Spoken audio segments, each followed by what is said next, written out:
Qu'est-ce que ça t'évoque si je te parle de l'Andra? Si tu me parles de l'Andra, ça m'évoque les déchets nucléaires chez moi. Donc voilà, ça m'évoque ça.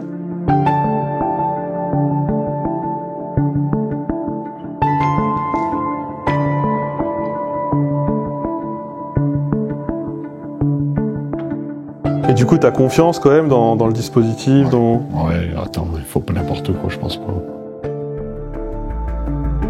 Allez, moi, j'espère. Ouais, bah...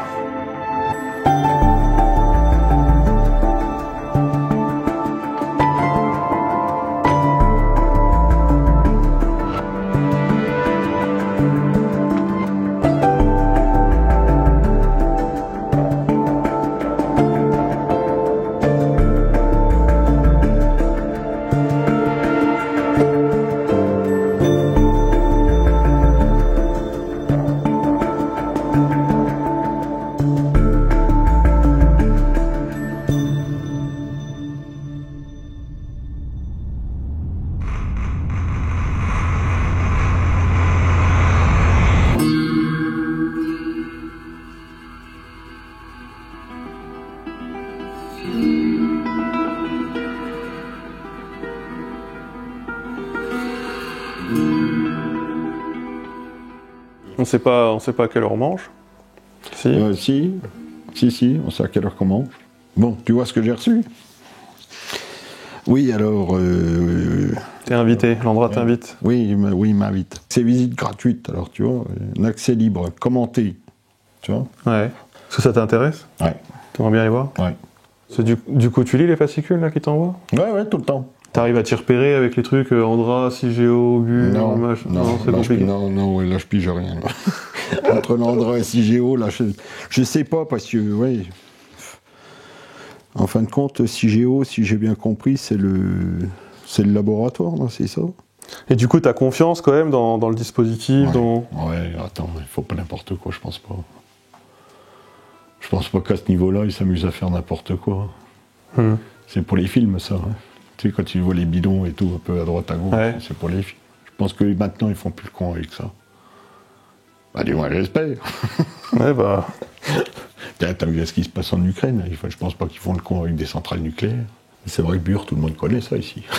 Ouais. Tout le monde avait peur aussi au début. Hein, ouais. C'est normal. Puis là, maintenant, ça s'est normalisé. Ouais, ça s'est normalisé. Maintenant, plus personne n'en parle. Ouais, on va peut-être pas faire les deux non plus. Hein. Je sais pas ce qui est le mieux, si c'est le stockage ou si c'est le... Bah après, moi j'ai envie de te dire, va au centre Meuse-Haute-Marne, comme ça tu verras ce qu'on te dit là-bas, puis tu verras ce que je dis dans la vidéo. Ça t'intéressera peut-être de voir le comparatif. Tout à fait. T'as même les coordonnées GPS, tu peux pas te courir. Ouais, j'avoue. Si, regarde. T'as les coordonnées GPS, hein. C'est pas mal quand même. Parce que c'est quoi, c'est un ascenseur? C'est une espèce de monte-charge, ascenseur, là, puis tu descends... Loin. 500 mètres, je crois, 520 mètres. Ah oui, quand même. C'est quand même un trou, hein. Ouais. Et tu mets combien de temps? 7 minutes, je crois, pour descendre. Moi, j'aime bien les ascenseurs. Oh, moi, j'aime pas trop les ascenseurs.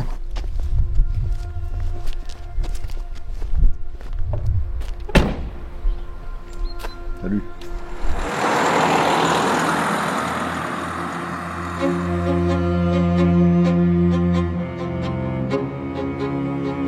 Toutes les vidéos ont une histoire, et celle-ci commence par un hasard, celui de m'être retrouvé sur la route de l'Agence nationale pour la gestion des déchets radioactifs, l'ANDRA. Cet organisme public sous tutelle des ministères chargés de la recherche, de l'énergie et de l'environnement, qui existe depuis 1979, a pour mission d'informer et de protéger la population des déchets radioactifs. Si beaucoup découvrent à l'instant son existence, de mon côté, j'en entends parler depuis longtemps, au moins depuis mon adolescence, et c'était maintenant il y a plus de la moitié de ma vie. Parce que je suis né à Chaumont et que j'ai grandi en Haute-Marne, département à la frontière duquel se trouve le projet de centre industriel de stockage géologique, CIGEO. Ce nom vous dit probablement rien, mais vous savez sûrement de quoi il s'agit. C'est là où il est prévu d'enfouir les déchets radioactifs les plus dangereux. Ce site, je le connais. Ces paysages, je les connais aussi. Je n'ai donc pas attendu que les pelleteuses et les scientifiques débarquent pour entendre parler de tout ce qu'ils apportent comme interrogation. J'étais encore au lycée que la question nucléaire était déjà au centre de nombreuses discussions dans ma famille, avec mes amis autour de moi, et il n'y avait pas encore eu Fukushima, mais il y avait déjà eu Tchernobyl et toutes les peurs qui y sont liées. Cependant, que l'on soit pro ou anti-nucléaire, la problématique de l'enfouissement des déchets est finalement distincte.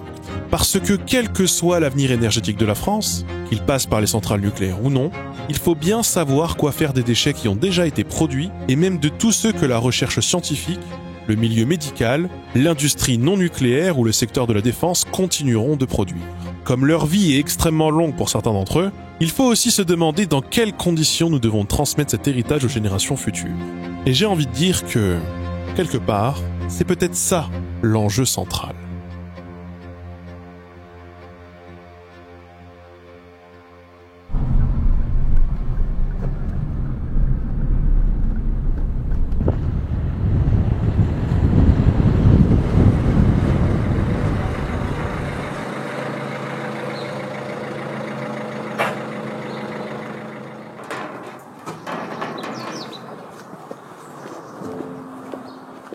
Qu'est-ce que ça t'évoque si je te parle de l'Andra? Si tu me parles de l'Andra, ça m'évoque les déchets nucléaires chez moi. Donc voilà, ça m'évoque ça. A priori, je suis contre, parce que j'ai peur, hein, parce que j'aime pas ça. Maintenant, je sais pas. Donc, mais a priori, non. Ça m'évoque rien de bon. Bah, ici, on appelait ça quand même la poubelle. On était la poubelle nucléaire, quoi. Enfin, tu vois, c'était un petit peu ce qui se disait, quoi. Est-ce que je sais que quand tu m'avais parlé au téléphone, je sais pas si tu as envie d'en parler, si tu veux parler de la radiothérapie ou pas. Oui, bien sûr, bien sûr. Alors voilà, moi, je suis mal placée pour être anti-nucléaire aussi, parce que j'étais malade du cancer et j'ai donc été soignée par la radiothérapie. J'ai été soignée par le nucléaire. Voilà. Justement, c'est là, peut-être à ce moment-là, que j'ai commencé à être plus modérée dans mon propos, à être moins anti-nuc qu'avant, quoi. Voilà. Parce que du coup, tu t'es dit que le nucléaire, c'était pas que les centrales, ça pouvait être aussi autre chose, peut-être? Oui, bah oui. Ouais. Les craintes que j'ai eues aussi par rapport au nucléaire, c'est à un moment donné, je me suis posé la question, c'était pas tant sur les déchets, mais sur la gestion de l'entretien des centrales nucléaires. Donc a fortiori, ça pourra aussi se projeter sur Bure à un moment donné ou à un autre. C'est la question des compétences, la question de savoir si tout ça restera dans les mains de l'État ou pas, parce que si ça devient une gestion privée un jour, moi j'ai peur que ça aille vers quelque chose qui doit être rentable plutôt que la rentabilité sur la sécurité. Voilà, ouais. Privilégier la rentabilité sur la sécurité. C'est vrai qu'en plus on a un peu l'impression aujourd'hui que c'est déjà le cas pour l'hôpital, c'est déjà le cas pour le ferroviaire, c'est le cas pour tout un tas de secteurs. Tout à Effectivement, on pourrait se dire, ça se trouve, ce sera le cas pour la gestion du parc nucléaire ou des déchets nucléaires. J'imagine aussi que tout est bien maîtrisé, quoi, et On espère en tout cas. Font, quoi. En tout cas, pour l'instant, ils ont encore rien enfoui. Ouais. Oui, c'est ce que tu disais.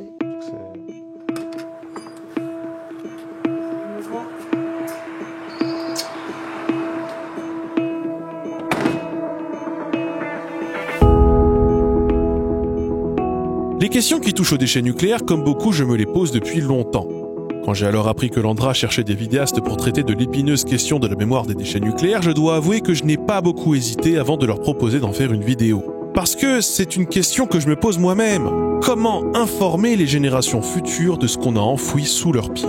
Alors, je leur ai demandé carte blanche pour tenter d'y répondre, et ils ont accepté. Aussitôt, j'ai alors commencé à lire, à chercher, à écrire. Mais voilà, une question si simple n'appelle évidemment pas de réponse aussi simple.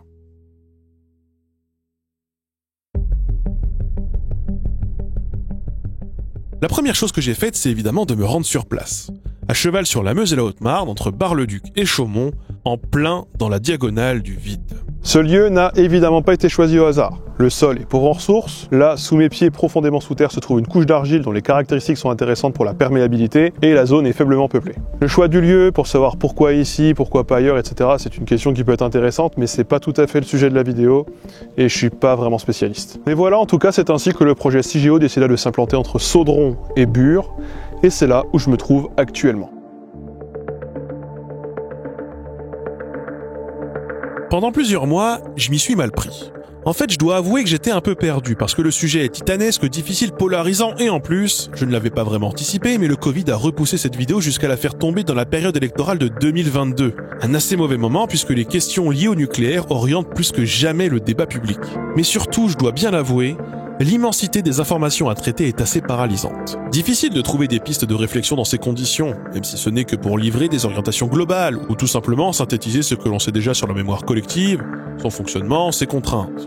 Et comme il semble impossible de donner une réponse à la question « Comment assurer la mémoire du stockage profond des déchets nucléaires le plus longtemps possible ?», eh bien il faut en circonscrire la portée en posant de nouvelles questions. Moi, pour la suite de ma vidéo, j'ai vraiment besoin qu'on réponde à une question, c'est pour combien de temps on a besoin vraiment d'assurer cette mémoire? Alors l'objectif est de préserver la mémoire pour 500 ans minimum. Et donc ces 500 ans, c'est un délai qui est réfléchi, c'est arbitraire, enfin ça a été décidé comment?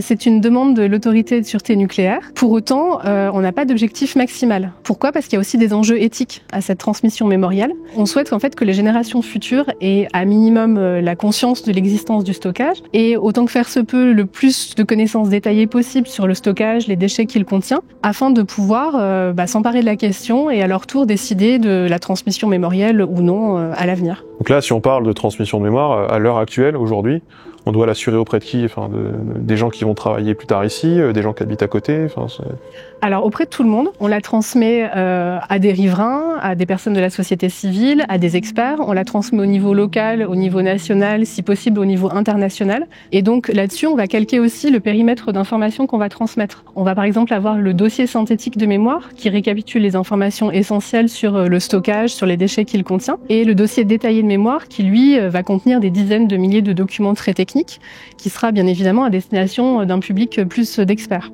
Donc en fait, il y a plusieurs mémoires. Exactement, il y a plusieurs mémoires qui s'imbriquent les unes dans les autres, suivant un système de gigogne, on pourrait le dire ainsi, et plusieurs supports, plusieurs techniques pour essayer de transmettre cette mémoire. Alors, ces éléments permettent effectivement de réduire un peu le champ des possibles. Il demeure néanmoins que la question est vaste et vertigineuse. Alors dans ces cas-là, j'ai un réflexe qui m'a sûrement été hérité de mon parcours à l'université. Traiter la question sous un angle spécifique. Et il y en a un que je connais ma foi assez bien et que j'affectionne tout particulièrement.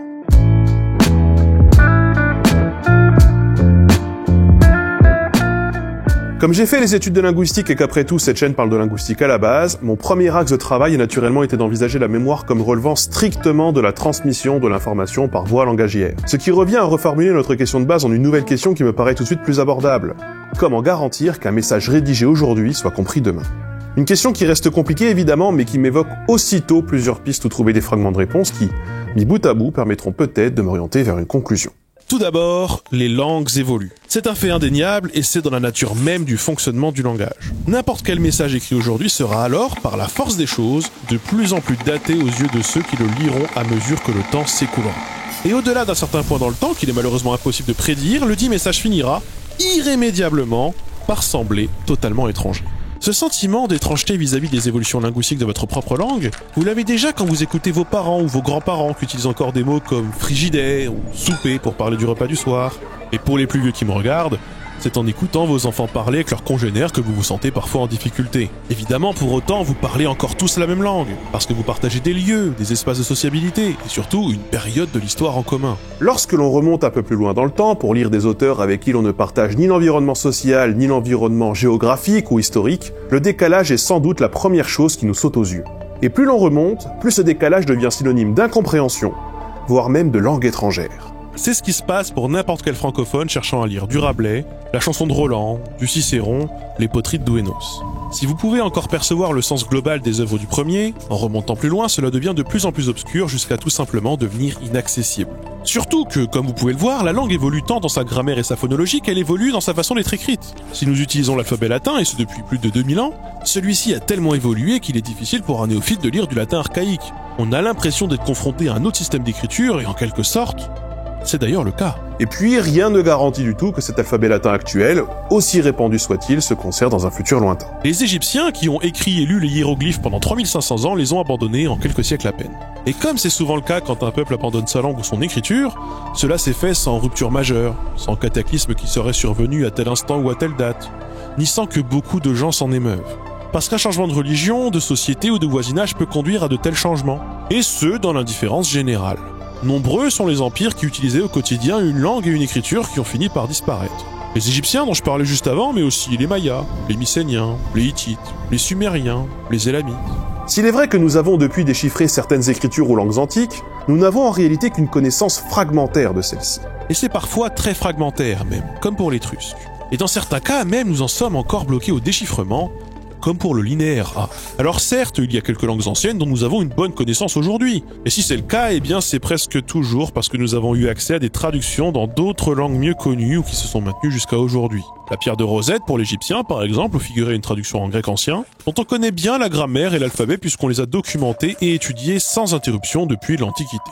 Tout ceci étant dit, nous pouvons établir une première réalité, aucune langue ne reste figée dans le marbre, alors que les écrits, eux, par définition, le sont. Ou comme dit l'adage, les paroles s'envolent, seuls les écrits restent. Mais encore faut-il qu'ils puissent le rester, justement. Et là aussi, la linguistique historique et l'archéologie nous apprennent quelque chose de crucial, le support est au moins aussi important que ce qui est écrit dessus. Le bois est par exemple un mauvais candidat. C'est ainsi que l'on a longtemps considéré que les Romains ne l'utilisaient pas ou peu, ou en tout cas pas avant la fin de l'Empire. Et puis l'on a découvert les tablettes de Vindolanda, datées du 1er siècle, écrites à l'encre sur du bois de tilleul. D'un autre côté, on considère que l'alphabet runique, mis au point par les Germains, date du 4e siècle. Mais comme l'attestent certaines sagas, il était probablement plus ancien, mais alors surtout utilisé, là aussi, sur du bois. Parce que le bois, ça pourrit, et ce faisant, eh bien, ça emporte le message gravé à sa surface. Et ceux qui en faisaient l'usage, à l'époque, n'en ont transmis qu'une partie très réduite jusqu'à nos jours. Pendant longtemps, nous avons alors conclu, parfois à raison, parfois à tort, que certaines civilisations n'utilisaient pas le bois, comme les Romains, ou qu'ils n'écrivaient pas, comme les Celtes. Pourtant, le fait que l'on ait peu d'attestations écrites chez certains Celtes est peut-être précisément lié au support d'écriture choisi. Par exemple, pour ce qui concerne les Celtes insulaires qui utilisaient l'alphabet Ogam, dont les plus vieilles traces remontent au 4e siècle, il est désormais établi qu'ils l'utilisaient probablement depuis le 1er siècle, sur du bois. Vous l'avez désormais compris, il ne nous parvient aujourd'hui que ce qui a survécu aux affres du temps. La contrainte du choix du support ou du mode d'écriture est alors déterminante. Car s'il nous faut écrire pour figer notre langue qui par définition est instantanée et immatérielle, avant de se poser la question de sa compréhension par nos futurs descendants, il faut d'abord garantir que le message puisse être délivré.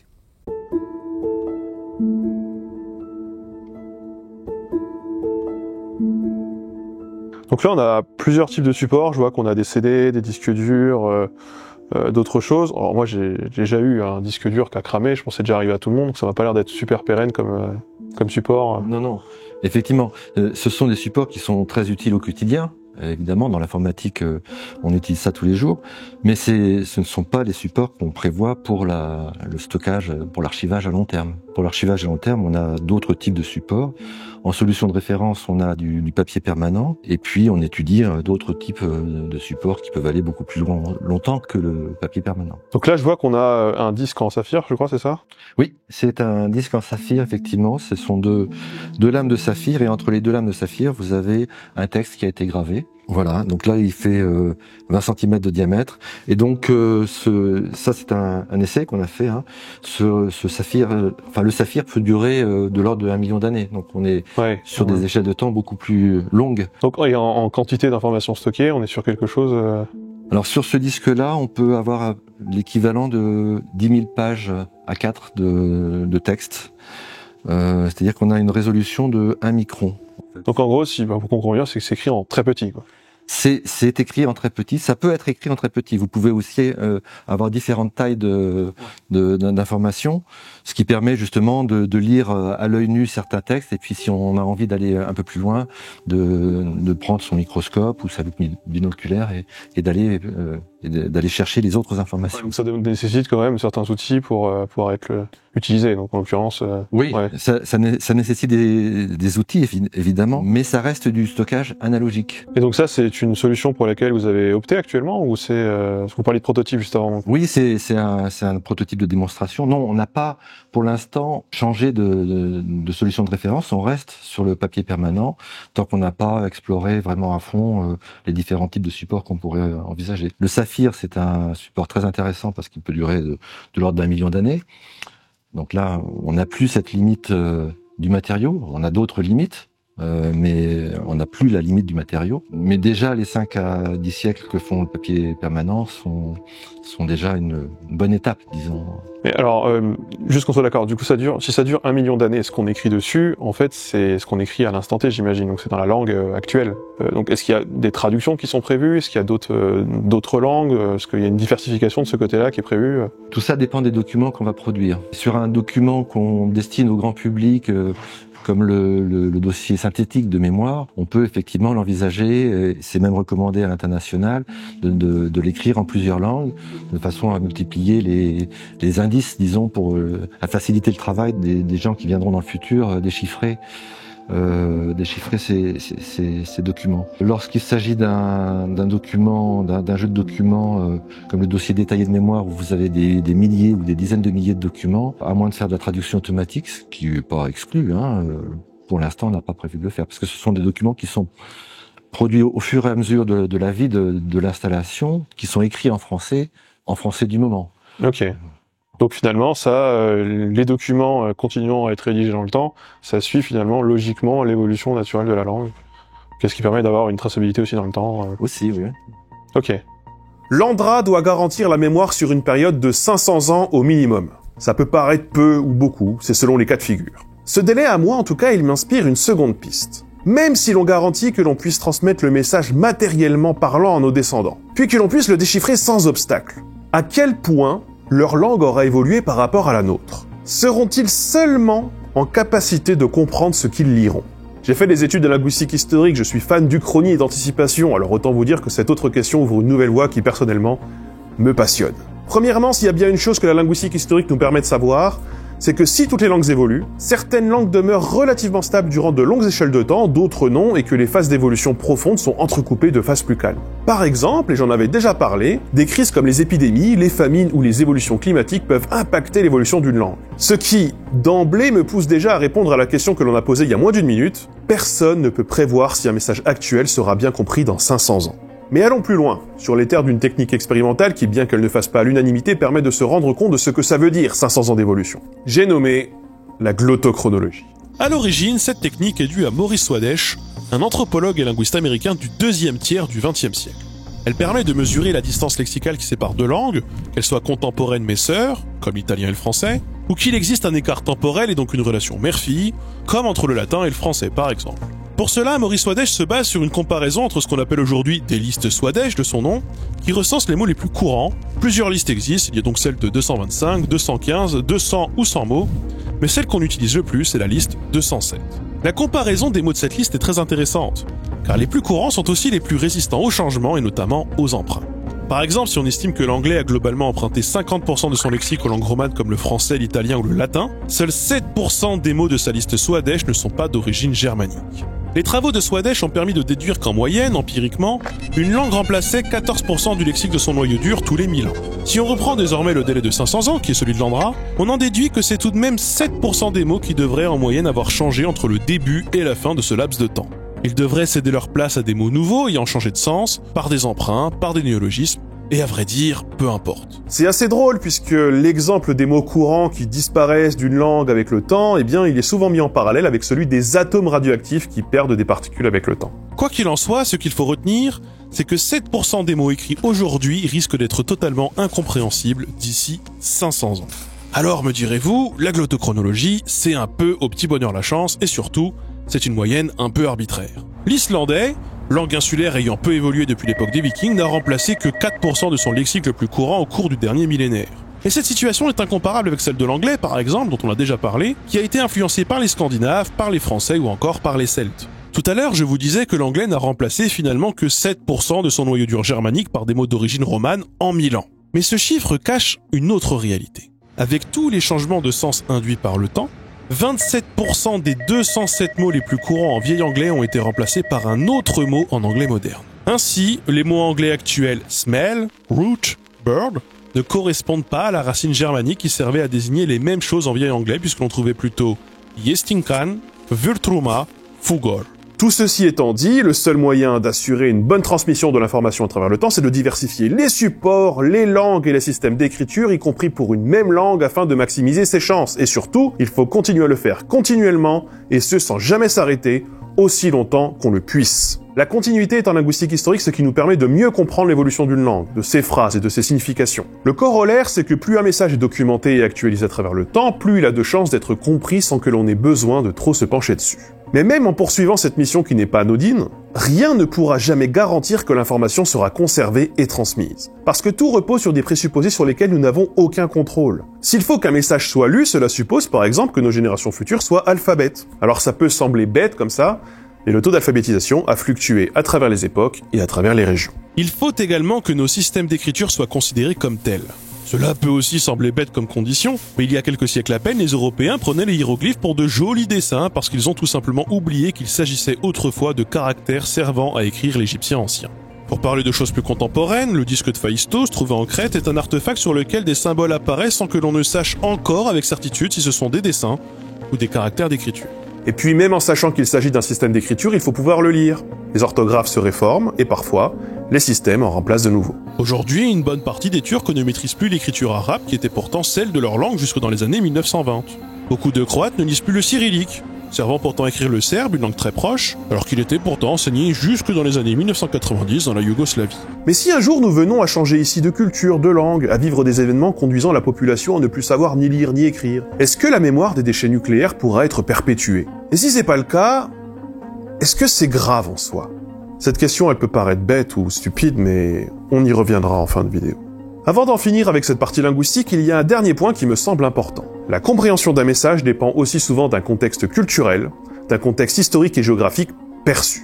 Parce que le contexte, c'est la partie du message que l'on oublie souvent mais qui a son importance. Beaucoup d'erreurs d'interprétation ou de traduction de texte émanent parfois d'une mauvaise compréhension du contexte, même quand il s'agit de choses basiques ou scientifiques. Parce que rien ne garantit non plus que ceux qui seront chargés de transmettre, de traduire ou de remettre à jour tout ce que nous produisons aujourd'hui comme documents seront en capacité de bien les comprendre. Et rien ne garantit alors qu'un simple message comme « ne creusez pas » ne soit pas compris ni transformé avec le temps en « creusez ici ».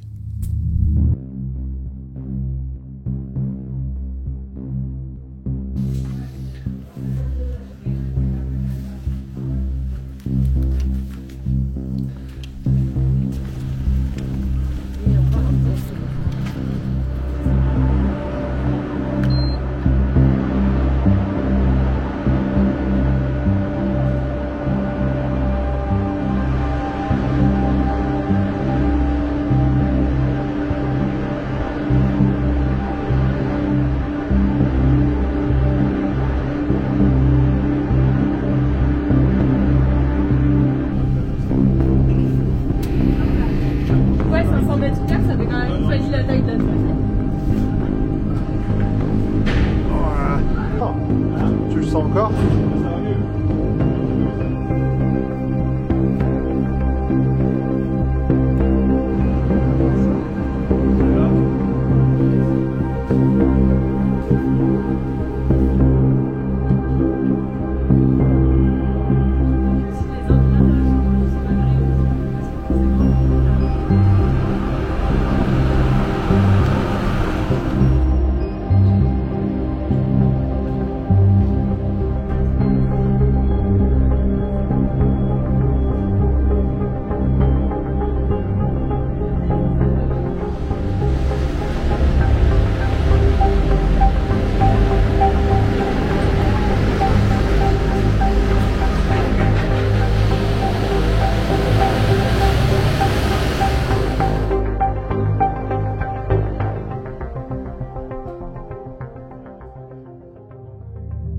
Donc là, où est-ce qu'on est actuellement ? Alors actuellement, on est dans le laboratoire souterrain, donc qui exploite l'Andra, la limite de la Meuse et de la Haute-Marne.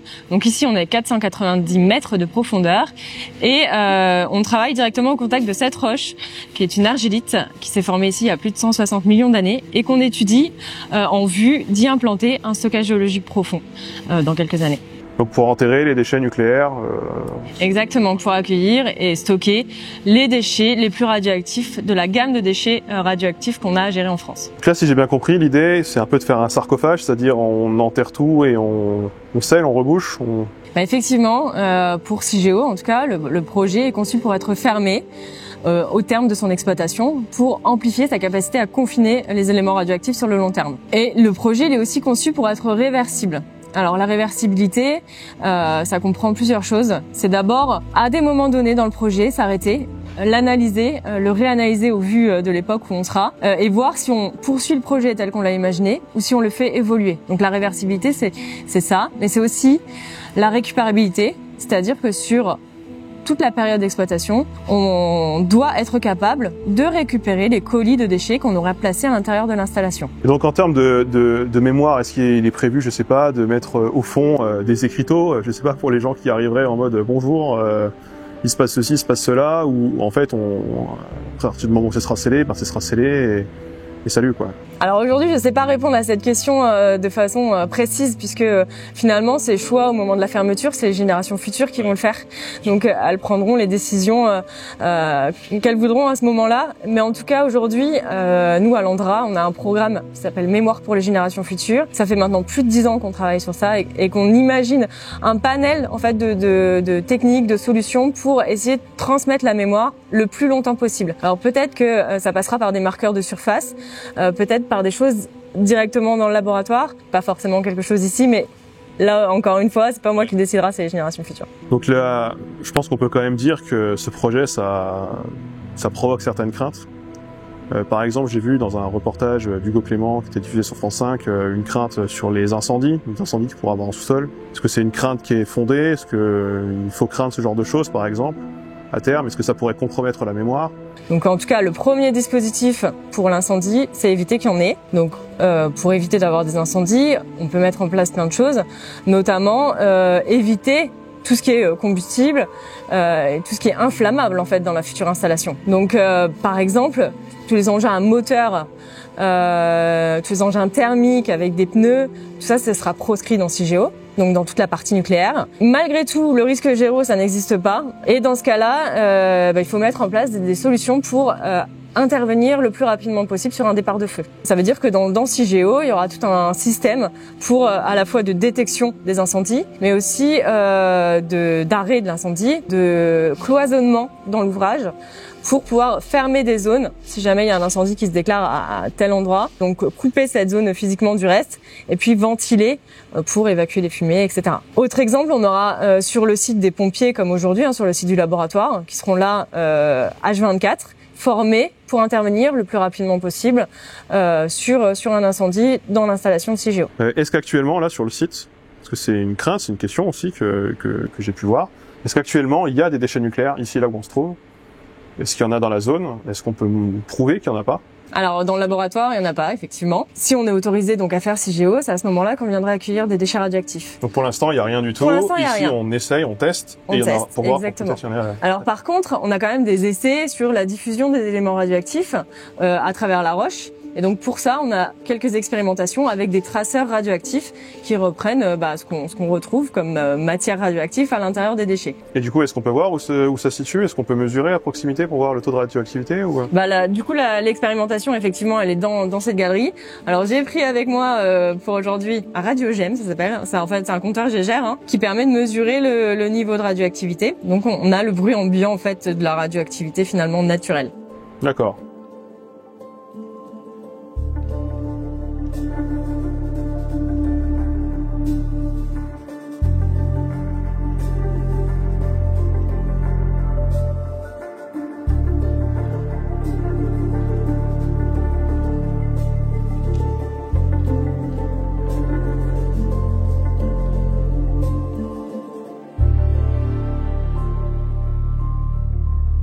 Donc à quoi ça ressemble un déchet nucléaire? Ça ressemble à ça?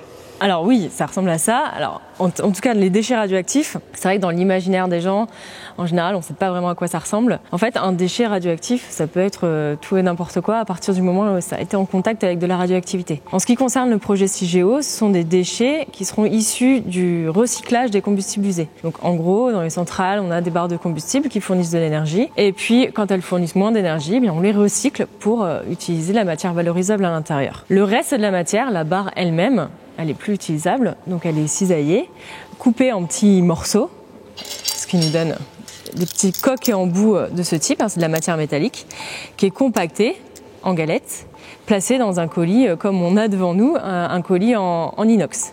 Donc ça, c'est ce qu'on appelle la catégorie de déchets de moyenne activité vie longue. L'autre catégorie qui nous concerne pour CIGEO, c'est l'intérieur de la barre, en fait, la matière qui n'est plus valorisable, elle est calcinée en poudre, coulée à une matière de verre comme celle-ci, et placée également dans un colis en inox. Donc ça, c'est deux catégories de déchets qu'on serait amené à gérer et stocker dans le projet CIGEO. Aujourd'hui, évidemment, on a déjà produit ce type de déchets. Par rapport à notre parc nucléaire, on estime qu'on a déjà produit environ 40% de nos déchets de haute activité et 60% des déchets de moyenne activité vie longue. Donc ça, c'est ce pourcentage par rapport à tout ce que vous pourriez accueillir. Voilà.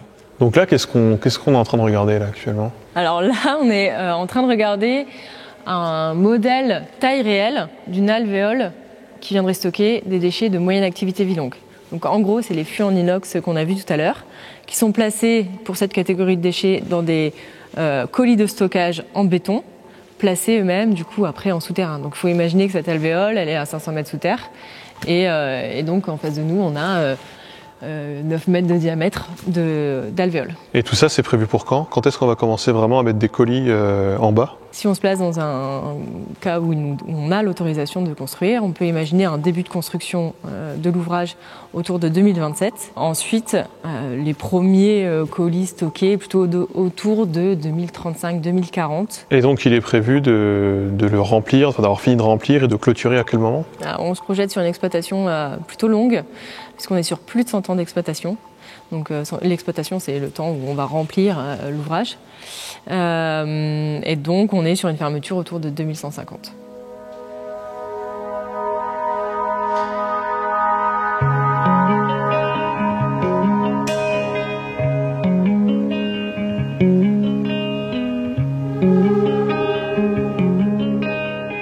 Mon cheminement a commencé par la Haute-Marne, ma terre natale. Parce que c'est peut-être ce qui occupe le plus les débats autour des déchets nucléaires actuellement. C'est là où l'on trouvait, il y a quelques années encore, une ZAD en pleine forêt pour lutter contre le projet. Mais ce n'est pas ici où le débat sur les déchets nucléaires et donc leur mémoire a débuté.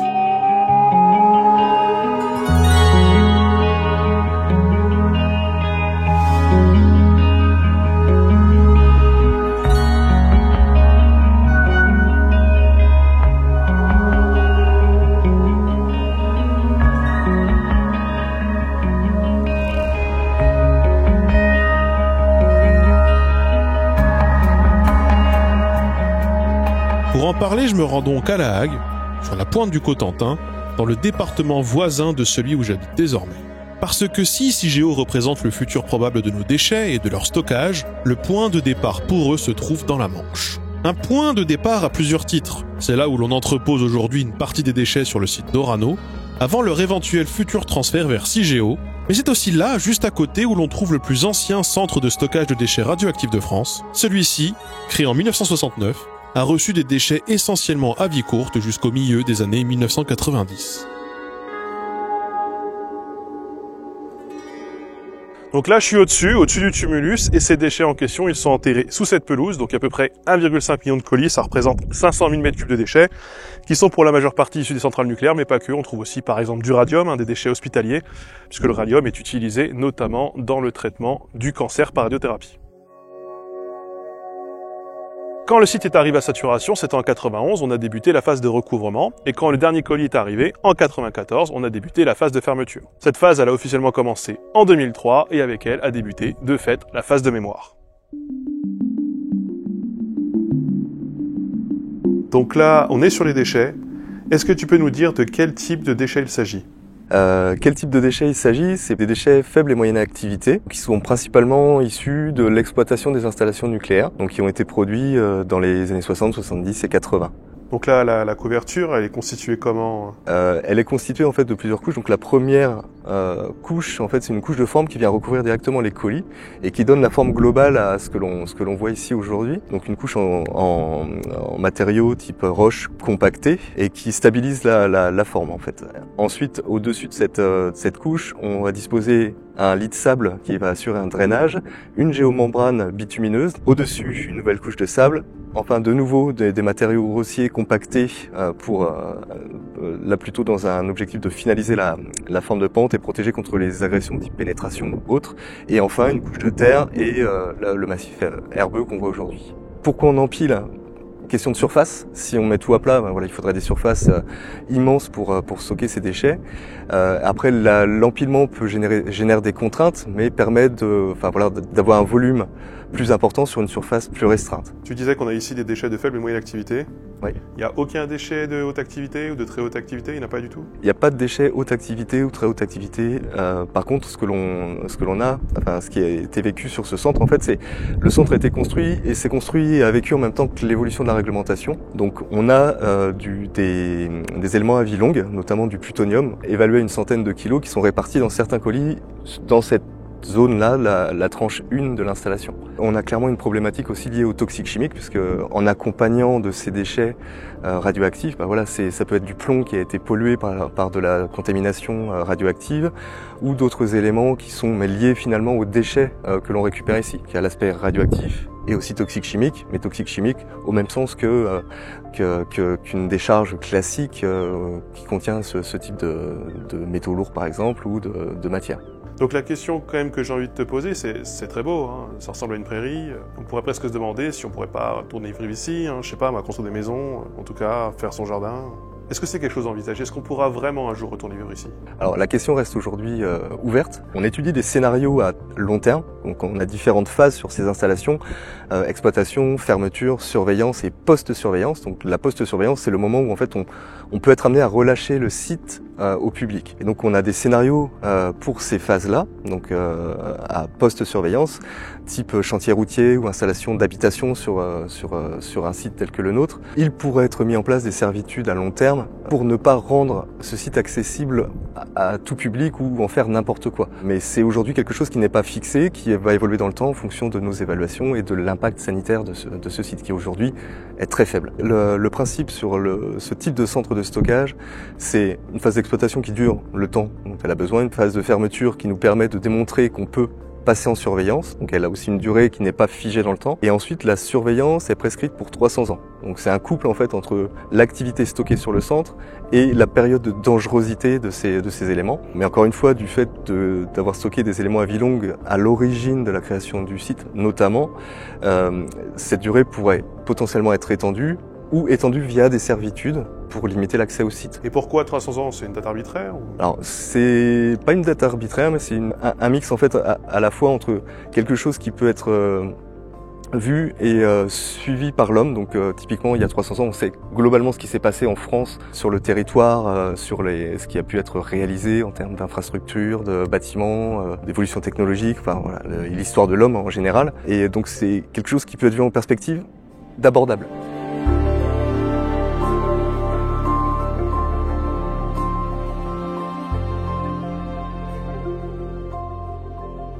En préparant cette vidéo, je me suis quand même rendu compte que notre génération avait pas mal oublié les débats et les combats d'antan autour de la question du nucléaire.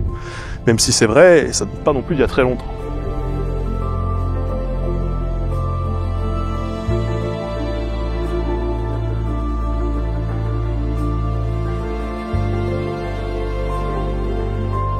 Alors c'est vrai qu'à l'époque, on parlait moins d'énergie, d'écologie, de réchauffement climatique. On parlait pas des modèles que ça impliquait à long terme. On parlait moins des risques. On ne parlait pas non plus des enjeux, on ne parlait pas de ce que ça impliquait pour les générations à venir ou pour les générations qui nous succéderont, nous. Alors du coup, le moment est peut-être bien choisi pour faire un petit rappel historique.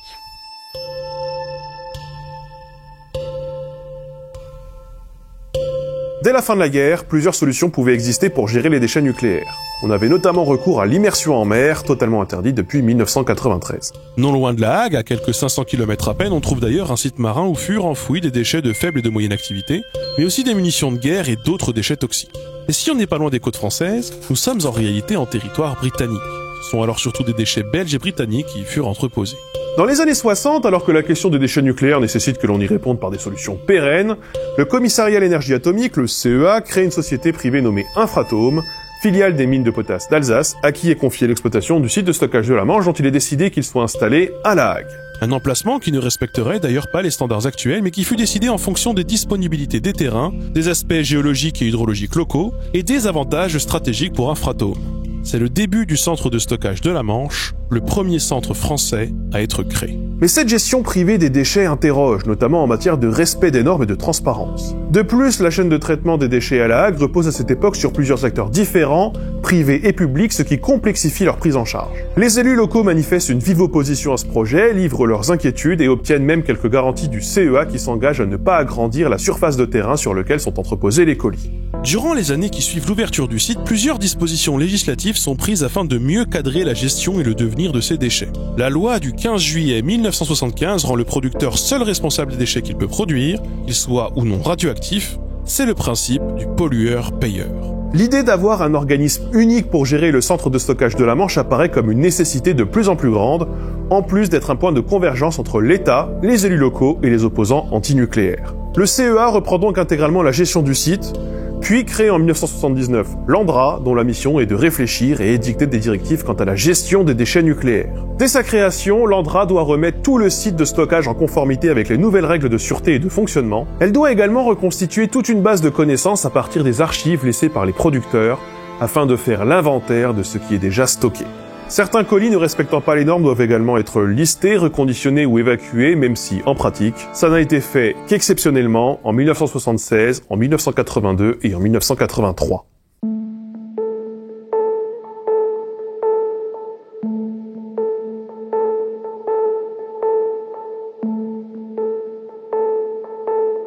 Alors là, pour rentrer dans cette pièce, on a franchi une porte blindée. Visiblement, il fait plus frais qu'ailleurs. Il y a l'air d'avoir une atmosphère très contrôlée. Alors effectivement, nous sommes dans les archives du centre de stockage de la Manche. Donc là, on va retrouver les archives qui ont été dupliquées sur papier permanent, qui seront utilisées par les personnes qui seront amenées à travailler sur ce site d'ici quelques années. Donc on va contrôler ici la température, on va contrôler aussi le taux d'hygrométrie, voilà, l'éclairage aussi. Il faut savoir également qu'il y a plusieurs fonds d'archives, hein. Il y a ce local sur site, mais on a un second fonds aux archives nationales de France. Donc si le bâtiment ici prend feu, admettons, je vous le souhaite pas, hein, mais... On ne le souhaite pas, mais s'il y avait quoi que ce soit, effectivement, si le bâtiment prenait feu, eh bien, on aurait ce second fonds d'archives. Et puis, je peux préciser aussi que, en parallèle, on a numérisé les archives du centre de stockage de la Manche. La mémoire, elle est réglementée, hein, on a transmis aussi beaucoup de choses à l'autorité de sûreté nucléaire qui va apporter un avis quant à cette mémoire. Donc, il y a d'abord un dossier détaillé de mémoire.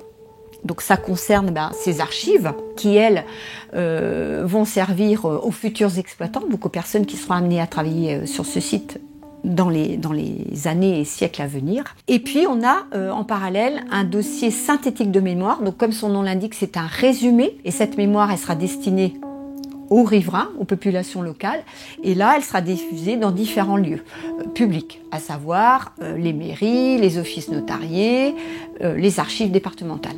Une question qui me vient directement en tête, parce que moi j'ai fait de la linguistique historique, donc je sais que les langues évoluent, et comme vous parlez d'une durée de 300 ans et qu'il faut notamment pouvoir assurer la mémoire, y compris des gens qui exploiteront le site, est-ce qu'il est prévu de remettre à jour ces documents, de les traduire ? S'il y a des choses qui ont été prévues de ce côté-là ? Alors aujourd'hui, il n'y a pas de traduction effective en tant que telle, je dirais, mais c'est quelque chose qui est en projet. Il y a des études qui sont en cours aujourd'hui quant à une traduction possible de ces données. Donc là, je vais vous présenter une boîte d'archives qui est constituée également à base de papier permanent. Voilà. Donc là, on va voir les caractéristiques de ce papier. On l'a choisi pourquoi ? Parce que il est pas acide, en fait, on va dire. Il va d'autant plus se conserver dans le temps. Donc là, vous avez sur cette fiche d'information toutes les différentes caractéristiques. Je vais mettre des gants. Hein. Les gants sont obligatoires pour consulter les archives. Donc là, en l'occurrence, on va avoir des informations qui vont concerner le suivi floristique de la couverture. Donc vous voyez, là, ça date de mars 2012. Donc on a plus de 10 années. et ça concerne les campagnes qui ont été menées sur la couverture à cette période-là. Et comme je le disais précédemment, donc mémoire détaillée à destination des générations et des exploitants futurs sur le site.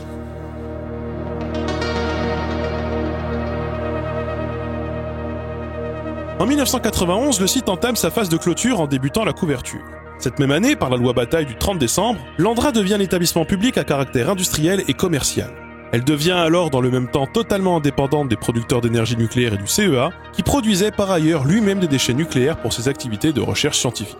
Mais cette phase de clôture ne plaît pas à tout le monde. Elle passe pour une dissimulation des problèmes ou des manquements. Suite à la sollicitation des écologistes, la Cour d'appel de Caen fait interrompre le recouvrement en 1995. Et elle conclut que l'Andra remplit bien sa mission et que la clôture est non seulement nécessaire, mais elle aurait même dû débuter plus tôt, alors que les déchets avaient pour certains passé 20 ans à l'air libre exposés au vent et aux intempéries.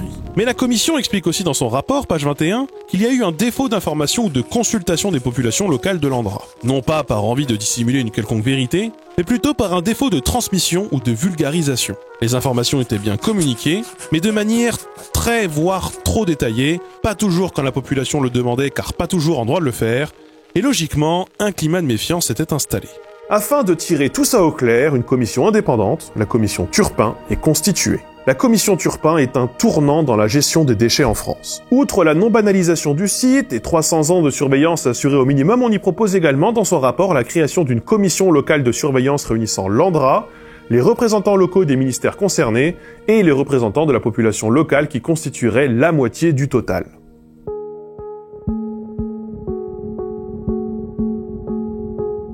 Alors c'est quoi ces commissions locales d'information ? Alors déjà, ces commissions locales d'information, elles ont été créées en 2008 et elles émanent de la loi sur la transparence nucléaire de 2006. Elles ont pour but de relayer l'information qui concerne les activités des installations nucléaires locales. Et qui est-ce qu'on trouve dans ces commissions locales d'information ? Alors déjà, la commission locale d'information, elle est présidée par le président du conseil départemental, donc en l'occurrence de la Manche, et on va avoir plusieurs collèges. Donc un collège des élus, un collège des associations environnementales, qu'elles soient pour ou contre le nucléaire, un collège d'experts et un collège qui représente les syndicats. Donc là, vous avez parlé d'associations pro ou anti-nucléaires, mais est-ce qu'on va trouver par exemple le CRILAN, que je connais, voilà, qui est l'association locale peut-être la plus connue anti-nucléaire, ou Greenpeace, qui est plus connue nationalement ?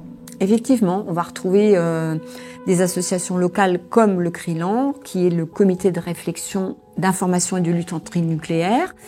On a aussi l'ACRO, qui est basé près de Caen, donc pas très loin. C'est l'association pour le contrôle de la radioactivité dans l'Ouest. Et effectivement, on a des représentants de Greenpeace qui siègent aussi à la CLI. Alors attention, la CLI, effectivement, elle a un rôle auprès des populations locales, mais ce n'est pas la même chose que les missions que peut avoir le groupe Mémoire. Le groupe Mémoire, lui, il a été créé par l'Andra en 2012 et ses objectifs, c'est de nous aider à réfléchir collectivement sur comment on va conserver et transmettre la mémoire de ce site aux générations futures. Donc voilà, ce sont deux entités différentes, mais qui peuvent, qui peuvent se compléter parce que, par exemple, en CLI, la CLI peut demander à l'Andra de présenter les travaux en lien avec la mémoire. Il y a même une période où on nous a demandé de présenter les missions du groupe Mémoire. Et le lien que je ferai également, c'est que dans cette CLI, on retrouve des membres de la CLI qui sont également membres de notre groupe Mémoire. Mais ce sont vraiment deux entités distinctes. Et concernant la CLI, du coup, est-ce qu'elle a un pouvoir de proposition, puisqu'elle peut vous demander... Alors complètement.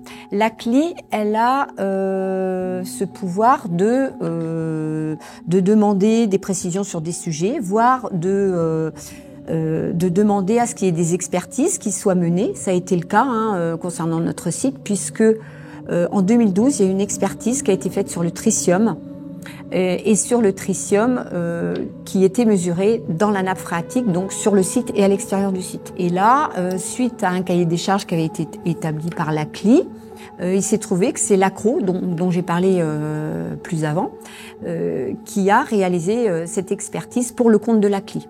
Et il y a eu tout un rapport qui a été fait et qui a été présenté ensuite lors d'une assemblée générale en CLI. Donc elle a vraiment effectivement ce rôle de demander à tout moment des précisions sur des sujets particuliers. Alors bonjour, est-ce que je peux vous demander de vous présenter? Bonjour, je m'appelle Jean-Pierre Dufresnoy, je suis un ancien salarié du groupe Areva, aujourd'hui Orano. Et vous êtes actuellement membre du groupe Mémoire? Oui, j'ai intégré le groupe Mémoire en 2014. Et vous êtes combien actuellement? On est environ une quinzaine de personnes et on se réunit pour discuter de la transmission du site aux générations futures, la mémoire du site, voilà. Vous avez des exemples? Déjà, comment conserver la masse documentaire qui était présente, ou la stocker, consulter les archives du journal local, de manière à y retrouver tous les articles concernant le site de l'Andra et plus largement de la filière nucléaire dans la région. Et puis on a numérisé tout ce qui concernait l'industrie nucléaire jusqu'à l'arrivée de l'Andra. Dans ce groupe Mémoire, vous êtes tous, parce que vous disiez que vous veniez, vous, de la filière nucléaire, visiblement. Vous êtes tous des gens liés au nucléaire d'avant? Vous êtes... Non, pas forcément. On a eu des gens qui venaient d'horizons différents, qui ne connaissaient pas le nucléaire. Donc c'était vraiment intéressé par la mémoire? Oui, et le fait d'associer des gens qui n'ont pas de connaissances nucléaires contribue peut-être à diffuser plus largement l'information. Quand on parle de l'Andra, il y a une majorité de gens qui ne connaissent pas. Peut-être qu'il n'y a pas assez de publicité ou les gens n'accrochent pas à la publicité qui pourrait être faite. Donc il y a encore un défaut d'information quelque part, ou en tout cas un besoin de continuer de peut-être plus informer? Peut-être, oui. C'est difficile de parler de mémoire parce qu'il y a une notion de long terme que les gens doivent aussi acquérir. Est-ce que c'est un problème, ça, vraiment? Disons que si on ne dit pas que dans des dizaines, des centaines d'années, le site restera quand même inaccessible, il faut que les gens le comprennent, ça. Et pourquoi? En partenariat avec un institut de sondage chaque année, des enquêtes sont effectuées auprès de la population pour savoir quel est leur retour ou leur perception des activités de l'Andra. Paradoxalement, la population à moins de 15 km de CIGEO en Meuse-Haute-Marne fait confiance à 80% à l'Andra pour la gestion des déchets, alors que ce chiffre chute à 66% pour la population située à plus de 30 km. Dans le cas du centre de stockage de la Manche de la Hague, la population à moins de 15 km du site montre un indice de confiance de 85%, tandis que la population située à plus de 30 km montre un indice de confiance de 75%. Conclusion, plus les personnes sont proches du site, et moins elles sont inquiètes de sa présence. Alors avant de repartir chez moi, tout ça m'a inspiré de nouvelles questions et nous sommes retournés une dernière fois sur le tumulus. Il me restait des questions et c'était l'occasion de les poser, notamment concernant le futur du site, sa surveillance, sa transparence ou sa pérennité. Donc aujourd'hui en France, on a quand même pas mal de mouvements anti-nucléaires, en tout cas des gens qui ont peur, qui militent contre le nucléaire. Et si demain, je sais pas, on avait un mouvement très anti-nucléaire qui arrivait au pouvoir et qui disait bon maintenant c'est fini le nucléaire en France, c'est fini le nucléaire civil, on arrête les centrales nucléaires. Qu'est-ce que ça changerait pour vous? Est-ce que vraiment ça aurait un impact? Nous, sur ce centre-là, pas directement, parce qu'il est fermé, on ne reçoit plus de colis. Si on arrête toutes les centrales aujourd'hui, on aura quand même le démantèlement à faire, on aura quand même les combustibles usagés à traiter ou à gérer. Mais par contre, si on fait un stop en 2025, tout ce qui aurait été à produire après 2025 ne serait plus à prendre en charge ou à gérer. En fait, ça réduirait l'inventaire pour l'Andra, mais fondamentalement, on aurait quand même des choses, beaucoup de volume à gérer sur l'existant. Typiquement, le démantèlement des réacteurs, le démantèlement des usines serait encore à gérer dans cette situation. À l'Andra, on parle des grands producteurs, donc EDF, Orano, CEA, qui sont les principaux fournisseurs en entre guillemets, de déchets radioactifs. Mais après, on a plus de 1000 petits producteurs, que sont les hôpitaux, les industries, donc notamment ceux qui réalisent des gammagraphies, des choses comme ça, ont des sources, ont des déchets radioactifs, et ça aussi, ça fait partie de l'activité de l'Andra, de récupérer ces déchets pour les gérer. Si par contre demain on disait, ouais bon, c'est bien sympa tout ça, mais l'Andra c'est fini, on coupe les financements, on n'a plus besoin de vous, ce serait potentiellement dangereux d'abandonner? Aujourd'hui, ce serait dangereux de l'abandonner. Parce que typiquement, on laisse l'accès à n'importe qui sur ce site qui vient s'installer, creuser dans le sous-sol. Clairement, c'est des déchets radioactifs, c'est des déchets dangereux. Donc aujourd'hui, ce serait pas viable de laisser ce site à l'abandon et de s'installer, enfin d'aller creuser un parking sur cette installation, par exemple. Concrètement, comment ça se passe? Comment vous le mesurez en fait, tout ce que vous relâchez, ce qui pourrait se passer ici? Typiquement sur nos réseaux d'effluents, donc on rejette l'eau de pluie qu'on récupère ici vers un réseau pluvial, donc celui-ci est contrôlé. Sur ce site, on récolte les eaux qui ont été marquées par l'activité du site en périphérie du stockage. Et celles-ci sont traitées spécifiquement parce qu'elles sont envoyées chez Orano et rejetées en mer. Donc on suit ces réseaux en premier lieu, et après on suit aussi l'environnement. On a un réseau de piézomètres donc, qui sont installés tout autour du site et principalement au nord, donc, puisque c'est l'aval hydraulique du site. Et donc là, on va suivre les eaux souterraines. Donc vérifier que ce qui est en amont n'est pas marqué. Ce qui est autour du site peut être marqué, mais reste dans les limites de ce que l'on a démontré. Et suivre ensuite ce qui s'écoule depuis la nappe sous le site et les écoulements issus du site dans le réseau de piézomètres, dans les ruisseaux qui sont au nombre de 3 à proximité de l'installation. Et est-ce que sur la couverture elle-même, du coup sur la flore qu'on voit autour de nous, sur les plantes, est-ce que vous faites aussi du contrôle? Est-ce qu'il y a quelque chose qui permet quand même de contrôler s'il y a un impact sur la nature? Oui, on fait des prélèvements de végétaux régulièrement. Donc on prélève sur une surface donnée des végétaux pour aller contrôler ce qui est présent dedans. On a aussi du contrôle sur des poussières atmosphériques et les contrôles de l'air. Donc on va aller mesurer le tritium et ensuite sur les poussières, les contaminants éventuels alpha ou bêta global qui pourraient être amenés par le site. Alors aujourd'hui, le site n'a pas d'exutoire direct de rejet atmosphérique, c'est plus du rejet diffus. Donc on va mesurer notre rejet diffus et aussi on capte le rejet de notre voisin principalement parce qu'il y a des autorisations de rejet quand même un peu plus élevées que ce que l'on peut avoir. Si je comprends bien, c'est qu'ici en contrôlant ce que vous faites ici, vous arrivez à savoir ce que font vos voisins. On arrive on voit ce que font nos voisins. Ouais. Et en fait, on fait aussi pas mal de contrôles croisés. Parce que nous, on va aller prélever dans les piézomètres que gère Orano. Eux vont nous demander aussi nos résultats, justement en termes de comparaison et pour augmenter le panel de mesures et de résultats qu'on peut avoir. Est-ce que le fait de contrôler la nature, les plantes, la biodiversité ici, ça vous a permis quand même de découvrir des choses qui n'ont pas forcément de rapport avec, je sais pas, des nouvelles espèces, des évolutions, enfin un impact sur la biodiversité qui pourrait être aussi un impact, disons, positif, hein. Je sais pas si c'est le mot adéquat. Positif, je saurais pas dire si on a un impact positif. On n'a pas d'impact négatif, en tout cas aujourd'hui prouvé. Et donc on a découvert que finalement de laisser ce site aujourd'hui en surveillance sans activité hormis de la tonte régulière, on a des espèces protégées qui sont installées. Au début c'était que de l'herbe, et ça évolue en fait dans le temps et c'est quelque chose que l'on suit aussi pour le très long terme. On a notamment découvert des espèces protégées qui sont installées sur le site.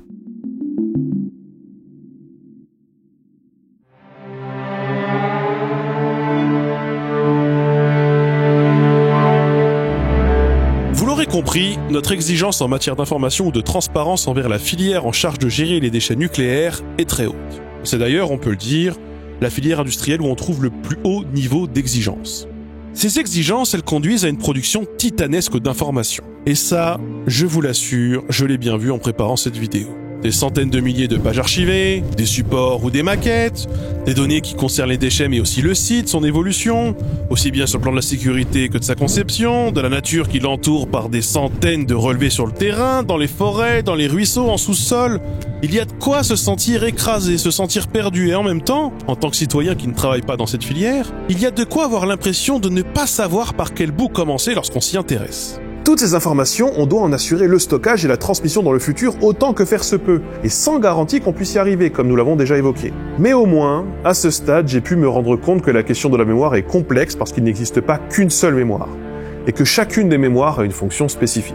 On va donc trouver une mémoire axée sur le fonctionnement même du site, et son historique, afin qu'un éventuel nouvel exploitant futur puisse avoir toutes les clés en main pour continuer sa mission de surveillance. On va avoir une mémoire générale synthétique afin d'informer dans les grandes lignes le maximum de personnes, et on pourrait même l'opposer à une mémoire qui serait plus locale, dont on a parlé juste avant et qui repose en partie sur l'implication directe des riverains.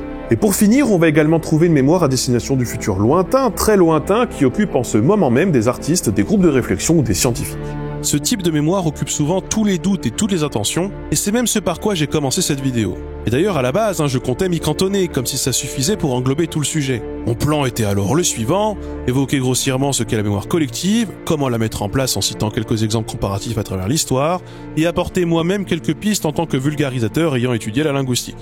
Mais voilà, comme souvent lorsque l'on écrit une vidéo, notre point de départ ne mène pas au cheminement que l'on imaginait à l'origine. Et dans mon cas, ce cheminement est constitué de plusieurs réflexions, de plusieurs questionnements qui ne visent pas cette date de 300 ou de 500 ans dans le futur. Ils concernent le présent, notre société actuelle qui est finalement la fondation sur laquelle la mémoire future sera construite. Une question assez simple que je me pose actuellement, par exemple, c'est comment garantir que l'on puisse transmettre au futur un message qui peine déjà à s'imposer dans le présent. Parce que tout le monde aujourd'hui est censé avoir son avis plus ou moins éclairé sur le nucléaire, ses déchets, leur avenir. C'est un thème de plus en plus prégnant dans le débat politique, dans le débat écologique, et c'est l'un des plus clivants. Mais c'est un sujet sur lequel les gens sont en réalité très peu armés.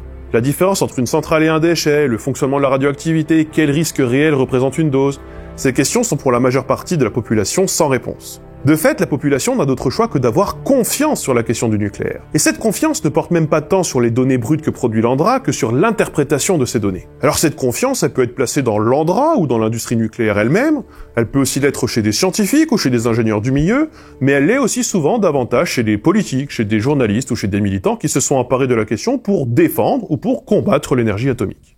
Il se trouve que dans les sondages réalisés autour des installations de l'ANDRA, dans les zones des 15 premiers kilomètres, 4 personnes sur 5 ont une assez bonne confiance dans les informations qui leur sont communiquées. Cette confiance, elle est placée dans les élus locaux, dans l'ANDRA elle-même ou même dans la commission locale d'information.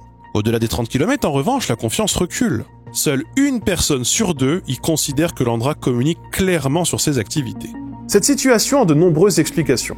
Mais pour rester sur le sujet de la mémoire et donc sur la transmission de l'information, on pourrait notamment avancer que si des tonnes de données sont produites par l'ANDRA, par le CEA, et même par les commissions indépendantes qui viennent en contrôler le travail, ce ne sont pas des acteurs médiatiques importants en dehors des zones géographiques où ils opèrent. Les informations qu'ils livrent à l'échelle nationale ne se confrontent alors pas à d'autres faits, mais à d'autres récits, plus massivement diffusés, où le rapport de force est différent. Ce que cela veut aussi dire, c'est qu'à la mémoire que l'ANDRA vise à constituer et à transmettre s'opposent aussi d'autres mémoires qui se constituent ailleurs, parfois en dehors de tout contrôle institutionnel ou scientifique. Et quelque part, je suis moi-même né dans cette autre mémoire.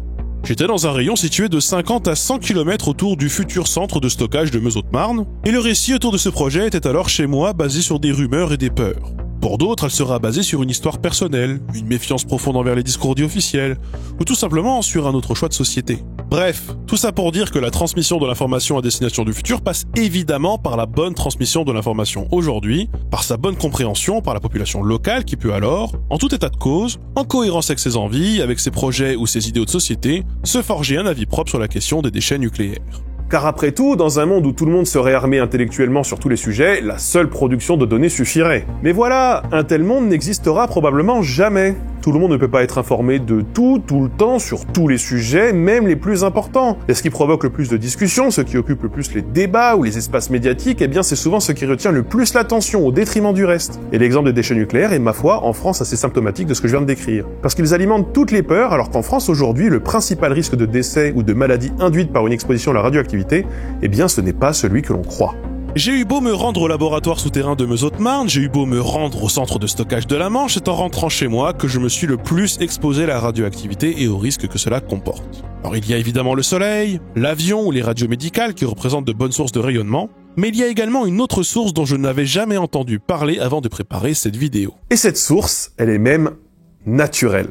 Je l'ai appris récemment, en emménageant puis en achetant une maison en Bretagne.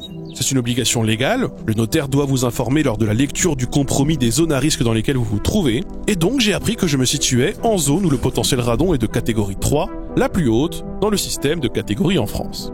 Alors débutait pour moi une quête des informations sur ce qu'est le radon, comment il fonctionne et ce que ce risque représente. Le radon, c'est un gaz radioactif naturel qui en tant que tel n'est pas particulièrement dangereux. Et voilà, comme tous les atomes radioactifs, il se désintègre. Par exemple, le radon 222 se désintègre en polonium 218, qui lui-même donne du plomb 214, puis du bismuth 214, du polonium 214 et finalement du plomb 210. Ces derniers peuvent pénétrer dans les voies respiratoires, se fixer dans le poumon et poursuivre là tranquillement leur cycle de désintégration en devenant du bismuth 210, du polonium 210 et puis du plomb 206. Chaque désintégration émet alors un rayonnement alpha ou bêta qui irradie les tissus voisins. Pour ces raisons, le radon est un cancérigène certain. Après la cigarette, ce serait même la première cause de décès par cancer du poumon en France. Et ce radon, on le trouve surtout dans les régions dites uranifères, c'est-à-dire où l'on trouve le plus d'uranium, puisque le radon se forme par la désintégration d'un autre atome, le radium, qui se trouve lui-même dans la chaîne de désintégration de l'uranium. Or, cet uranium, le même qui est à la base de nos centrales nucléaires, se trouve dans la roche et notamment dans les régions volcaniques à forte teneur en granit. Alors la Bretagne en fait partie, mais aussi le Limousin et plus généralement le Massif central. Et c'est pour cela que l'on y trouvait d'ailleurs les mines d'uranium françaises qui ont été exploitées jusque dans les années 2000. Le radon est donc un gaz radioactif émis par la roche elle-même, celle qui constitue nos dallages ou nos voiries, mais surtout, dans les régions que j'ai citées, nos maisons et les murs de nos caves. Et c'est pour ça qu'il est très important d'aérer chez soi, et en particulier les sous-sols. Bien que ce soit le plus gros danger radioactif auquel la population française est exposée, et bien que ce danger soit quotidien et nécessite d'être informé, il est très largement ignoré ou sous-estimé. Seuls 2 Français sur 10 savent ce qu'est le radon et ce à quoi il expose. Parmi les risques perçus comme étant les moins élevés par les Français, selon le baromètre IRSN de 2020, on trouve précisément le radon et les accidents de radiothérapie médicale, qui sont pourtant ceux qui exposent le plus la population à la radioactivité. Les centrales nucléaires et les déchets radioactifs inquiètent, paradoxalement, beaucoup plus. Alors évidemment, on pourrait se dire que Fukushima et Tchernobyl n'y sont pas pour rien. Ce sont des accidents impressionnants qui ont marqué l'histoire.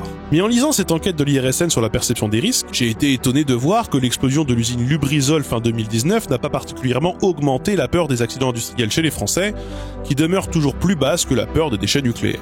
Et c'est alors qu'à ce moment-là, je me suis rappelé de la signature de notre compromis de vente, où, chez le notaire, j'achetais ma maison en Bretagne. Il se trouve que, et je m'en suis souvenu au moment d'écrire cette vidéo, je suis situé à quelques kilomètres à peine d'une usine Seveso, sans savoir ce dont il s'agit réellement. Si comme moi vous ignoriez de quoi il s'agit, eh bien voici la réponse.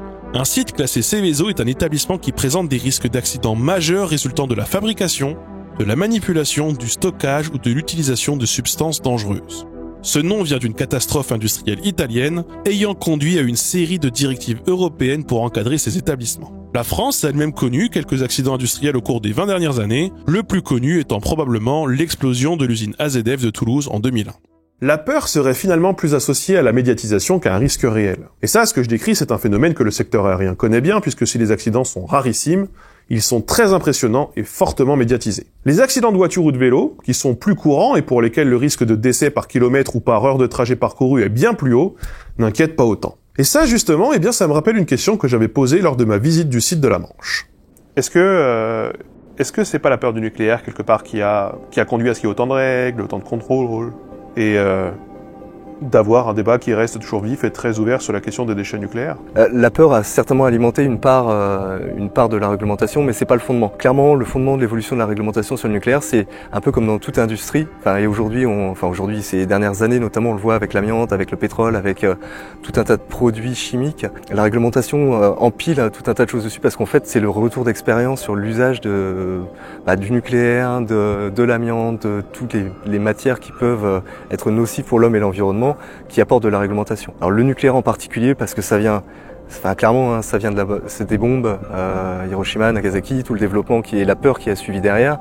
Donc ça a certainement pu contraindre aussi certaines choses. Mais clairement, on le voit avec ce site-là, la réglementation s'est faite avec l'usage et le retour d'expérience des installations, que ce soit les nôtres ou les usines. Cette réglementation, notamment sur la mémoire, sur la contrainte de conserver un site comme ça 300 ans, est-ce que c'est pas quelque chose qui contribue aussi peut-être à faire avancer la recherche du côté de la mémoire mémoire, du côté même de la recherche? Alors ça peut amener beaucoup de sujets de recherche. Alors, il y a des thèses, il y a des développements. Au sein de l'Andra, on a des équipes qui travaillent réellement directement sur la mémoire, puisque garder en surveillance un site pendant 300 ans ou plus, garder la mémoire de ce qui s'est passé pendant l'exploitation et ensuite dans la phase de surveillance, c'est un sujet qui aujourd'hui n'est pas totalement ficelé, défini, quoi. Donc ça passe par des équipes Andra qui travaillent dessus, des groupes mémoire aussi qui sont avec des personnes qui ont vécu autour de ces sites et qui peuvent amener beaucoup sur les développements, les réflexions et éventuellement les développements technologiques ou de recherche sur ces sujets.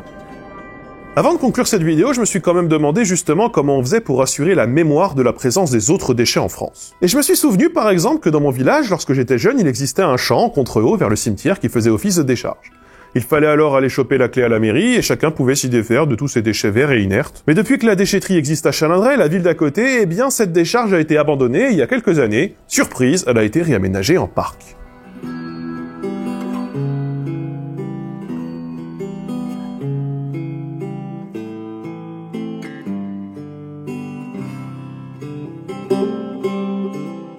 Donc là, on est dans l'ancienne décharge du village. Moi, je me souviens quand j'étais jeune, là, c'était clôturé. Fallait rentrer avec une clé, puis on venait jeter des végétaux, de la pierre, des inertes, quoi, enfin, ce genre de choses.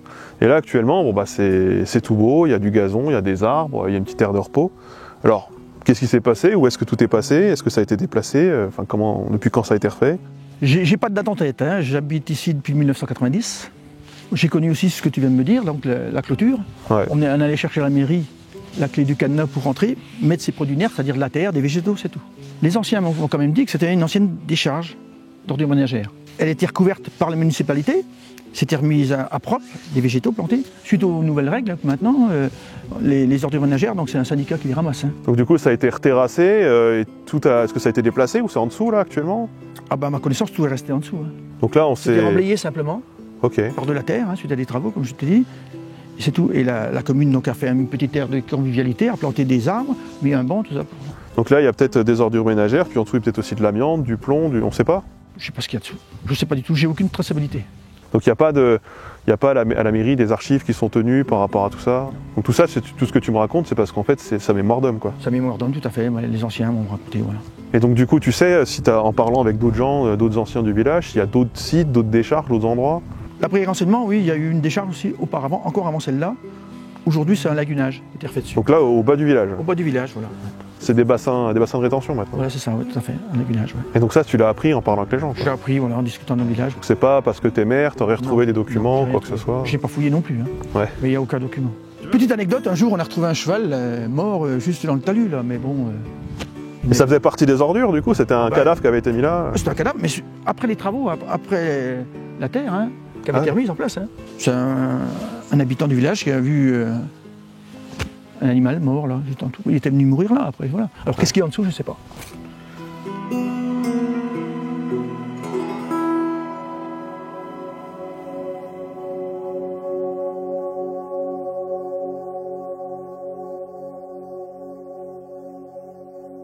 La question des décharges locales ne sort pas de nulle part, car régulièrement, dans la presse, on a des informations comme celle-ci. Elle achète une maison et en creusant, elle découvre une décharge dans son jardin, ou alors il achète un terrain en vue de construire une maison et il découvre une décharge publique.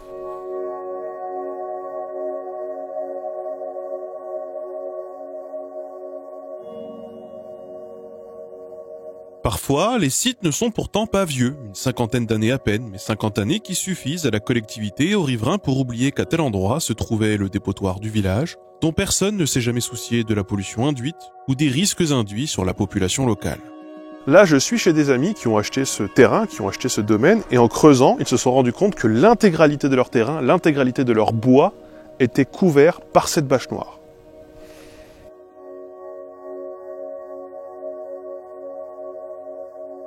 Si les décharges locales sont souvent assez peu étendues et représentent en réalité un faible risque de pollution, le défaut d'information ou de mémoire est pourtant bien présent. Il l'est également d'une manière générale sur les quelques 250 sites en France qui servent encore de décharges ordures ménagères, ou encore sur les sites de traitement ou de tri de déchets. Pourtant, les désagréments qu'elles provoquent sont là aussi de long terme. Le grand public les redécouvre parfois comme quand des incendies s'y déclarent, et ils durent plusieurs jours, polluant l'air et le site. Par ailleurs, en France, la gestion des déchets ultimes, qui représente un risque durable d'un point de vue sanitaire ou environnemental, est assez peu connue du grand public si on met les déchets nucléaires de côté. La gestion de l'amiante, de l'arsenic, des pesticides, des déchets à base de plomb, de chrome, de mercure ou plus généralement des éléments toxiques et mutagènes, ce n'est pas vraiment un sujet de société. Et pourtant, certains de ces déchets ont des durées de vie potentiellement plus longues que celles du Soleil lui-même et leur toxicité ne décroît pas avec le temps.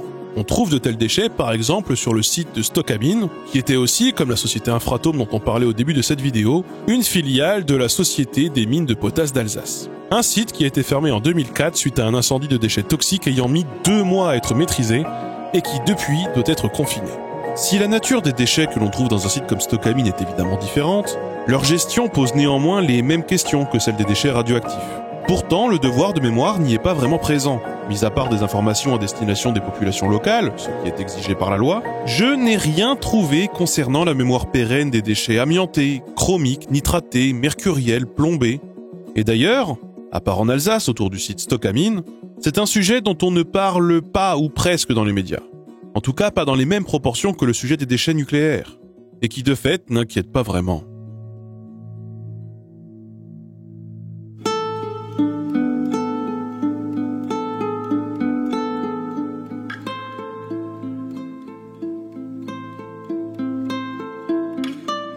Avant de finir cette vidéo en parlant de l'oubli probable et de ses conséquences, laissez-moi refaire une synthèse de tout ce qu'on a pu aborder, parce qu'on a quand même abordé tout un tas de choses. J'ai commencé cette vidéo en traitant la question de la mémoire des déchets nucléaires d'un point de vue purement linguistique et rationnel, mais c'était probablement une erreur. Une erreur que nous commettons tous, puisqu'elle comporte de gros angles morts, et parce qu'elle envisage ce problème sous un aspect purement pratique. Tout d'abord, je vais revenir sur ce qui m'a le plus surpris. La question des déchets nucléaires est toujours traitée à part de celle des autres déchets. Et pourtant, leur problématique n'est pas très éloignée de celle des autres déchets ultimes, c'est-à-dire les déchets non recyclables, non valorisables, eux aussi dangereux à très long terme, et dont on ne peut finalement rien faire à part les entreposer, les isoler, les confiner ou les enterrer. Imposer le maximum de garanties aux déchets radioactifs sans l'imposer aux déchets ultimes est difficile à comprendre. Alors peut-être que cette mémoire elle existe, ou qu'elle est prévue, mais en l'état j'ai pas trouvé beaucoup d'informations. C'est à peine si j'ai trouvé l'emplacement où ces déchets étaient entreposés. Et je ne parle ici même pas des déchets ménagers, qui pourtant génèrent du gaz, des odeurs et des lixivias, c'est-à-dire des jus de décharge qui peuvent être dangereux pour l'homme. Si désormais ces déchets sont gérés dans des centres de stockage de déchets qui sont de véritables sites industriels encadrés et surveillés, ce n'était pas le cas il y a encore quelques décennies. En effet, il y a 20 ans, la France comptait 1100 décharges pour ordures ménagères, et la moitié des déchets municipaux du pays finissaient dans de tels endroits. Des décharges pour lesquelles la mémoire n'a globalement pas été assurée, et dont l'emplacement n'est souvent pas connu du grand public. Pour cette vidéo, je me suis alors renseigné. J'ai appris qu'en Ille-et-Vilaine, le département où je vis, beaucoup de déchets sont a priori envoyés dans le département voisin de la Mayenne, et que 7 anciennes décharges vont accueillir des panneaux solaires, mais pour être honnête, j'en ai pas appris beaucoup plus. Et si désormais je me renseigne pour mon département de naissance, en tapant sur Google par exemple, enfouissement déchets Haute-Marne, eh bien tous les résultats concernent les déchets radioactifs, et cela uniquement, c'est bien qu'il est difficile, voire impossible de trouver des informations sur les autres types de déchets. Ensuite, il demeure évidemment que la question des déchets nucléaires n'est pas seulement pratique. C'est une question de société qui produit alors son lot de débats, d'interrogations, de peurs, et donc aussi de lois. Et c'est précisément parce que c'est une question de société d'ailleurs que la question de la mémoire s'est imposée et que des exigences ont été formulées par les pouvoirs publics. Et c'est, à mon humble avis, une bonne chose.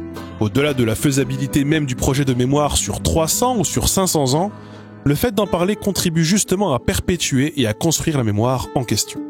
On pourrait même aller plus loin en disant que les peurs qu'induisent les déchets nucléaires sont en réalité bénéfiques pour la mémoire. Parce que ces peurs, elles maintiennent le souvenir même de leur présence et de leur dangerosité. Et comme la mémoire que cherche à construire l'Andra vise surtout à éviter une intrusion sur les sites après leur fermeture, eh bien on peut se dire que la peur joue bien ce rôle.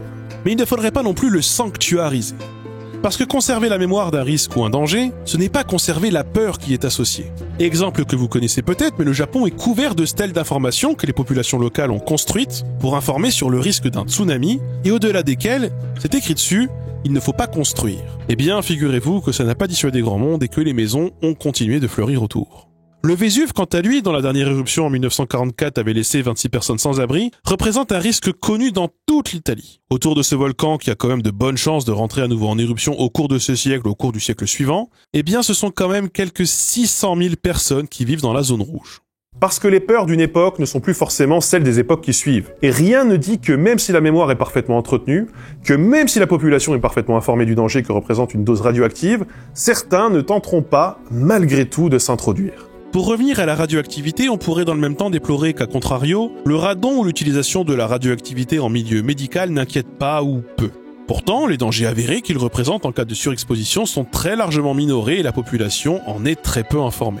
De manière générale, on se rend bien compte que ce qui est familier ou peu médiatisé ne représente pas, aux yeux des Français, un très gros risque. Et finalement, ce qui n'est pas connu n'engendre aucune peur ni aucune convoitise. Si le risque principal est celui d'une intrusion sur le site de Meuse-Haute-Marne, un site situé à plus de 500 mètres sous la surface de la Terre, on pourrait se demander si en oublier la localisation ou même l'existence ne serait finalement pas la solution la plus simple et la plus durable. Mais la question de l'oubli, là aussi, a deux angles d'approche. Il y a tout d'abord un angle purement cartésien, c'est se dire que 15 km² de galerie à 500 mètres sous terre, ça représente finalement une très faible surface si on compare ça à un pays, à une région ou même à un département. Si on décidait d'y creuser n'importe où un trou aussi profond, les chances de tomber sur autre chose, que ce soit d'origine anthropologique ou naturelle, seraient bien plus grandes. Une nappe phréatique, une grotte, une poche de gaz, un coup de grisou, un gisement de quoi que ce soit, ou même, comme on a pu le voir, une décharge abandonnée, un ancien site industriel, des ruines archéologiques. Et surtout, une technologie nous permettant d'aller à 500 mètres sous terre supposerait probablement que l'on ait également la technologie pour y détecter la présence de ces galeries. Bref, les chances seraient minimes, et si le sol regorgeait de surprises ou de richesses, eh bien sachez qu'il n'y a aucune ressource exceptionnelle sur le site où le centre de stockage Meuse-Haute-Marne verra le jour, en tout cas rien que l'on ne puisse aussi trouver à côté. Je rappelle que c'est d'ailleurs précisément l'une des raisons pour laquelle cet emplacement fut choisi. Mais tout ça, c'est faire abstraction, encore une fois, du choix de société qu'on veut faire. Certains pays, comme la Finlande, ont plutôt décidé d'aller dans ce sens, le sens de l'oubli, alors qu'en France, au contraire, on a opté pour une mémoire active et passive. Et il y a de toute façon autre chose à prendre en compte, c'est que l'oubli, eh bien ça ne se décrète pas. On ne choisit pas l'amnésie collective, on ne l'impose pas non plus, et si une mémoire résiduelle devait de toute façon persister, alors autant qu'elle soit la plus solide, la plus fiable et la plus durable possible. Ceci étant dit, si demain nous venions à subir des catastrophes, des grands changements, des bouleversements sociaux, du même type de ceux qui nous font oublier nos langues et nos archives, eh bien maintenir cette mémoire deviendrait probablement le cadet de nos soucis. La question à se poser est alors peut-être la suivante. Est-ce que c'est grave d'oublier ? Nous oublions déjà en réalité. Combien de sites qui polluent ou qui ont pollué durablement le sol, l'air, l'environnement ont été oubliés ? Et combien le seront encore dans les années à venir ? Quitte à oublier, ne vaut-il pas mieux finalement que ce soit ce qui est profondément enfoui ? En tout cas, ce qui me paraît évident à l'issue de cette vidéo, c'est que la question de la mémoire des déchets nucléaires n'a pas une seule réponse. Mais elle pose plutôt tout un tas d'autres questions qui touchent tout le monde. Celle-ci mobilise alors tous les pans de la société, que ce soit du côté de la recherche scientifique en impliquant à la fois les sciences formelles et les sciences humaines et sociales, ou que ce soit du côté de la société civile en impliquant des élus ou des riverains dans le processus de réflexion, de recherche ou de décision. Bref, ça nous concerne tous. L'objet de cette vidéo n'était évidemment pas d'apporter de réponse en fait. J'en ai pas. Et il n'en existe de toute façon pas de toute faite. Cette vidéo, elle visait plutôt à vous relayer tout ce que ce sujet soulève comme interrogation afin que vous vous questionniez vous-même sur ce que tout ça implique. Et c'est aussi comme ça que la mémoire se construit. Lorsque chacun cherche à comprendre ou lorsque chacun cherche à se renseigner.